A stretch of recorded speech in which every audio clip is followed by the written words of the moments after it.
Untuk di vaskes pertama sendiri yang paling banyak itu adalah yang namanya limfadenitis ini sebenarnya. Jadi karena penyebabnya itu kan adalah infeksi ya. Nah, infeksinya juga macam-macam nih, bisa dari virus, bisa dari bakteri ataupun parasit lainnya gitu.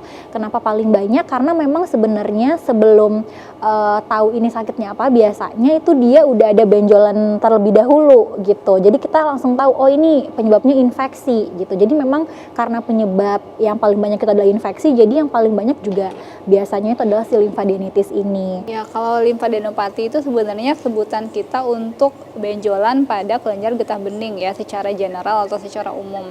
Nanti kita kita sebagai dokter nanti akan mencari tahu lebih lanjut sebenarnya benjolannya ini asal mulanya dari mana, bisa dari infeksi ya.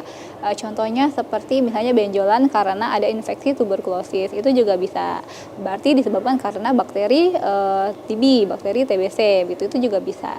Atau mungkin limfadenopati yang disebabkan karena keganasan, itu juga bisa. Jadi nanti akan digali lebih lanjut, kayak kita lakukan wawancara dulu kepada pasiennya, sebenarnya pemicu awalnya itu apa, apakah ada demam atau enggak, ada gejala sistemik lainnya atau enggak. Kalau misalnya limfadenitis itu bisa multiple gitu ya. Kalau misalnya dia tiroid tadi yang ada kita bahas sebelumnya, itu biasanya bisa kanan bisa kiri atau bisa dua-duanya juga gede langsung di bawah leher gitu.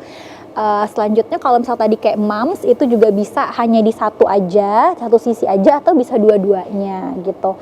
Kalau untuk spesifiknya makanya itu kita harus tahu dulu untuk anamnesisnya, perjalanan penyakitnya bagaimana, terus juga diperiksa juga sama dokternya untuk pemeriksaan fisiknya nih, memang hanya karena lokasinya itu kan beda-beda ya. Ada yang bener-bener di belakang bawah kuping banget di dekat leher. Ada yang memang dia posisinya tepat di tiroid. Yang pertama, benjolan pada leher ini tidak boleh disepelekan dan juga tidak perlu terlalu dikhawatirkan. Intinya kalau memang ada benjolan muncul dimanapun di bagian tubuh kita dari ujung kepala sampai dengan ujung kaki, silahkan datang ke dokter untuk dilakukan pemeriksaan supaya mengurangi rasa cemas tadi dan juga supaya bisa dilakukan tata laksana dengan baik dan dengan tepat. Yang kedua, jangan lupa bahwa personal hygiene itu tetap harus kita jaga walaupun sekarang sudah dalam keadaan yang tidak pandemi lagi, tetap jaga pola makan yang baik, pola makan yang sehat, dan jaga kebersihan.